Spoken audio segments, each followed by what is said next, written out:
Let's take a quick look at the life and career of Martin Amis, one of the most influential voices in contemporary British fiction. He was born in Oxford in 1949, the son of the well-known novelist Kingsley Amis. His education took him through Britain, Spain, and the United States, and he later graduated with first-class honours from Exeter College, Oxford, a foundation that shaped his sharp literary instincts. Amis began his career at the Times Literary Supplement, and while working there he wrote The Rachel Papers, a novel that immediately established his talent. When the book won the Somerset Maugham Award in 1974, it drew major attention to his emerging voice. Soon after came Dead Babies in 1975 and Success in 1978. And that pair of titles has been tested in exam, so keep them in mind. He later served as the literary editor at the New Statesman between 1977 and 1979, becoming a central figure in Britain's literary culture. Over time, Amis became closely associated with writers like Salman Rushdie, Ian McEwan, and Julian Barnes, all part of a generation reshaping the English novel. His influences ranged widely, including Philip Roth, John Updike, and Saul Bellow. Amis wrote an informal trilogy that examined the anxieties of late 20th century life. Money, published in 1984, London Fields in 1989, and The Information in 1995. This grouping has been asked in exam. He continued to experiment, and his novel Time's Arrow, published in 1991, was even shortlisted for the Booker Prize, a detail often used in exam. His memoir Experience, which appeared in 2000, won the James Tait Black Prize, and that award has also been noted in exam. Amis followed it with works like Koba the Dread, an exploration of the history of communism, showing his willingness to move between fiction, autobiography, and political reflection. Across novels, short stories, and non-fiction, Martin Amis became a sharp observer of modern life, witty, provocative, and deeply aware of the cultural pressures shaping the contemporary world. His influence continues to shape how readers think about satire, identity, and the anxieties of modern Britain.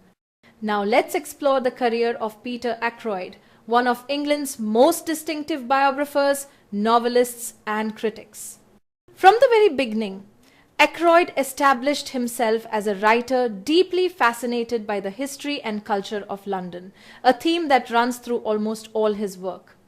Ackroyd won both the Somerset Maugham Award and 2 Whitbread Awards, honours that helped confirm his place among the most respected English writers of his generation. He became widely admired for his extraordinary range, his stylistic versatility, and the sheer volume of his research. His biographies are especially important. He has written major studies of William Blake, Charles Dickens, T.S. Eliot, Thomas More, Charlie Chaplin, and Alfred Hitchcock. Among these, the biographies of Eliot, Dickens, and Thomas More have been asked in exam, so keep them in memory. Ackroyd is known for slipping into the voices of his subjects so convincingly that his biographies feel almost like historical novels. He also wrote influential critical works such as Notes for a New Culture, an essay on modernism published in 1976, where he explored the shape of 20th century art and ideas. As a novelist, Ackroyd often reimagines English history through mystery, metafiction, and Gothic experimentation.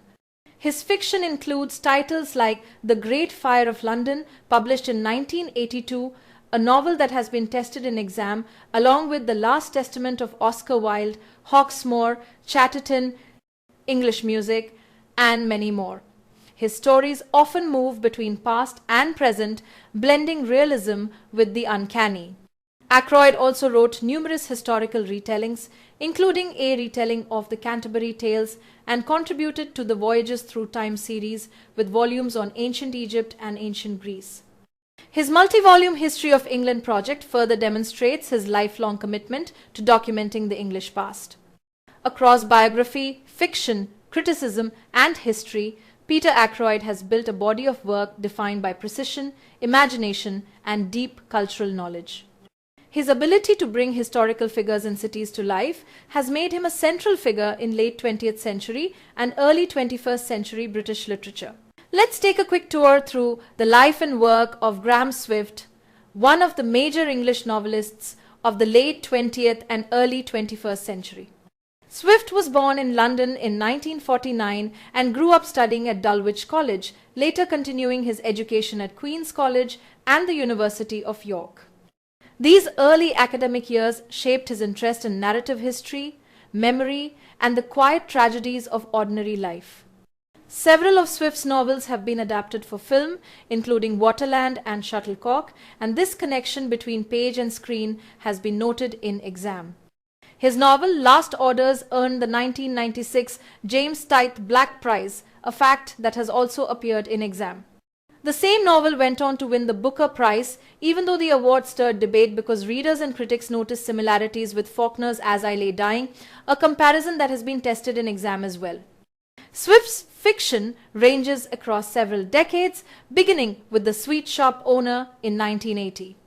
This was followed by Shuttlecock in 1981, which later won the 1983 Geoffrey Faber Memorial Prize. His best-known novel, Waterland, appeared in 1983, earning a shortlist position for the Booker Prize. Through the late 80s and 90s, he continued to explore blended timelines and complex family histories in books such as Out of This World, Ever After, and of course, Last Orders. In the 21st century, Swift continued to publish steadily. The Light of Day, released in 2003, was longlisted for the Man Booker Prize, and this longlisting has been asked in exam. Later novels such as Tomorrow, Wish You Were Here, Mothering Sunday, and Here We Are show his continuing interest in memory, grief, and the echoes of the past. Across all his work, he remains a quiet stylist whose fiction blends emotional depth with narrative precision. Now let's move to Hilary Mantel, one of the most acclaimed English novelists of the contemporary era. She was born in Glossop, Derbyshire on 6 July 1952, and her career spans historical fiction, memoir, and psychologically rich modern narratives. Mantel is best known for her groundbreaking Tudor novels Wolf Hall, published in 2009, and Bring Up the Bodies, released in 2012. These titles have been asked in exam because they reshape the historical novel for modern readers with their focus on Thomas Cromwell's life and the shifting politics of Henry VIII's court. Before these major successes, Mantel wrote a wide range of fiction. Her early novels include 8 Months on Gaza Street, a tense story of cultural conflict, Flood, a strange and mystical tale, and A Place of Greater Safety, her ambitious French Revolution novel. She continued with works such as A Change of Climate, An Experiment in Love, and The Giant, O'Brien, each showing her ability to blend meticulous research with sharp psychological insight. Mantel also wrote memoir and short fiction. Giving Up the Ghost from 2003 explores her own life with rare honesty, while Learning to Talk, also from 2003, reveals her gift for the short story form. Later works such as Beyond Black return to the darker corners of contemporary British life, proving that Mantel could move between genres with ease. Her achievement with the Cromwell trilogy, beginning with Wolf Hall and Bring Up the Bodies, made her one of the most celebrated writers of her time, admired for her precision, depth, and ability to reimagine history with vivid immediacy. These titles remain essential for anyone studying modern British literature. Let us take a short journey through the world of 3 remarkable contemporary writers, each of whom has shaped 21st century fiction in distinct and innovative ways. We begin with Paul Lynch, born in Limerick in 1977, a writer whose lyrical and deeply metaphysical style has gained enormous critical respect. In 2023, Lynch received the Booker Prize for his powerful novel Prophet's Song, a story that imagines Ireland collapsing into a totalitarian state. This vision of social breakdown captured the fears of a modern world where democratic structures feel increasingly fragile. Lynch's achievement made him the 5th Irish writer to win the Booker, and it placed him firmly among the most important voices in contemporary literary fiction. His novels are known for their poetic rhythms and their exploration of existential questions. Before becoming a full-time novelist, he worked as a chief film critic and sub-editor, a background that helped shape the cinematic vividness of his prose. His earlier novel Grace won the Irish Novel of the Year, and his works have now been translated into more than 40 languages. Lynch has also served as a distinguished writing fellow at Maynooth University, further cementing his role as a major cultural figure. Now, let us shift to Samantha Harvey, another celebrated writer who has brought a fresh, imaginative vision to the Booker tradition. Born in 1975, Harvey won the 2024 Booker Prize for her novel Orbital. The story unfolds entirely aboard the International Space Station, with the action taking place over the course of a single day. Critics have described the novel as a kind of space pastoral, blending scientific detail with the emotional textures usually found in nature writing. The judges praised Orbital for its lyrical style and its unusual perspective, and they also noted that it is the second shortest book ever to win the prize. Harvey teaches as a professor of creative writing at Bath Spa University, and she has published several novels, a collection of short pieces, and a striking non-fiction book titled The Shapeless Unease, which explores experiences of insomnia. Her writing often meditates on consciousness, memory, and the mystery of being alive. She studied philosophy at the University of Leeds and later at the University of York, influences that quietly shaped the reflective quality of her work. Harvey now lives in Bath, where she writes in a small room in her garden, affectionately known as her shed, a space that has become central to her creative life. Our final author is David Szalay, born in Montreal in 1974 and raised in London.